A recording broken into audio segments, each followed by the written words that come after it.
Hey Snapchat, today I'm going to talk about how much information at a startup is the right amount to share and how you will be managed by the information that you provide. If you don't want to be micromanaged, be careful about how you frame the information.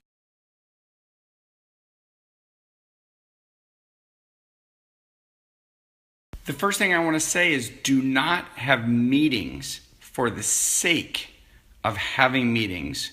What you should focus on is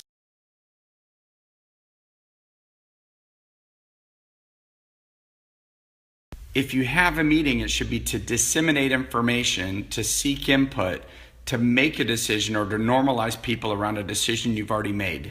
There's an old saying many of us know, which is you manage what you measure, but the corollary is you are managed by the information you provide. Understanding what your meeting objective is in advance will help you figure out what information you should share and what you should save for another day. If you start with an objective, this is the outcome I want of the meeting, I want this decided or this information put out there, then you're less likely to get off track. But too many people have meetings without a clearly defined objective, so you wander aimlessly talking about many topics. This is true of board meetings more than any. People think they should have board meetings for the sake of having board meetings so they don't have an objective. As a result, most board meetings are highly unproductive.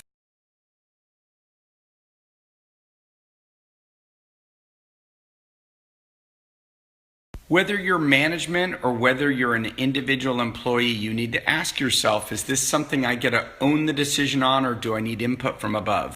Do not ask for input from above for things for which you can manage.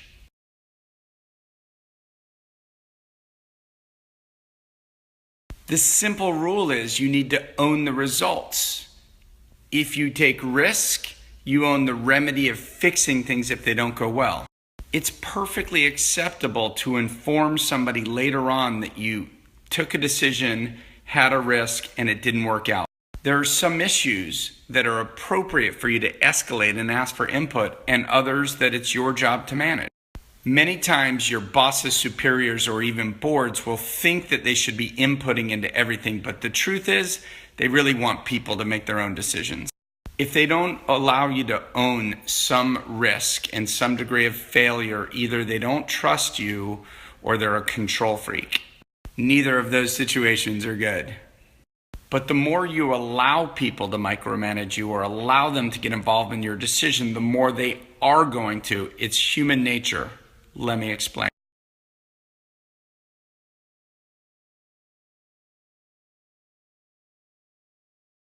I like to use the example that if you have a group meeting with senior people and you ask what people want for lunch, they will debate it for 20 minutes.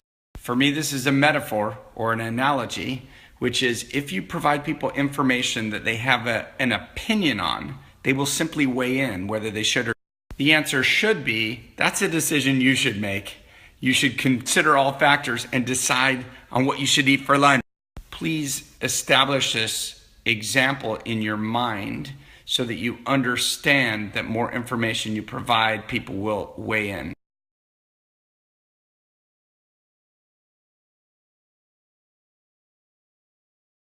The key for you in running a meeting and getting decisions is to frame the decision that you want to make and keep people within your framework. Here's one example of framing. We've been trying to make a decision between A, B, and C. We'd love your input in this framework. This is at one end, this is at the other.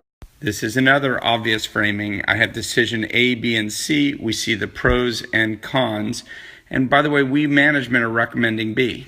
It's okay in a decision to alert people to what your leanings are. They can always overturn it, but they mostly want to know what you think. You're the most informed person on this topic. If you don't have a point of view, you're not shaping the confidence in the people who are involved. Now, this is the point I want you to understand more than anything. Groups will simply debate you on the level of information you provide them and the degree to which you allow them to debate. Here's an example.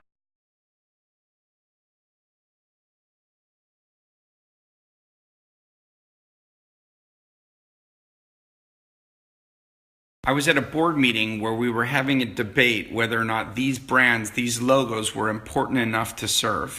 At the same board meeting, we started debating exactly how many sales reps the company should have. Of course, with so many smart people on the board, everybody had an opinion, so everyone discussed it. But this isn't really the kind of information that you should be discussing at a board meeting.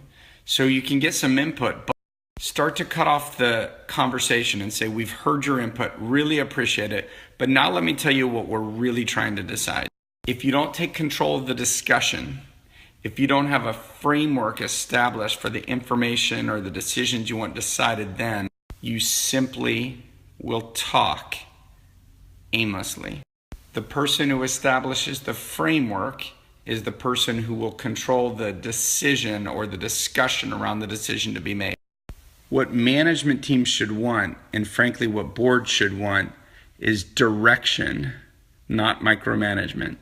Senior people actually want this too, but human behavior pushes us to debate what you ask.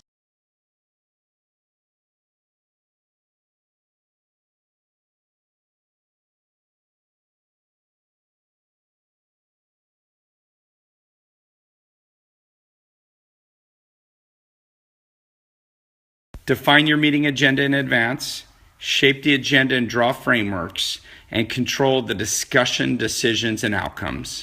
Trust me, you're not controlling people. The group that has to make a decision will appreciate it.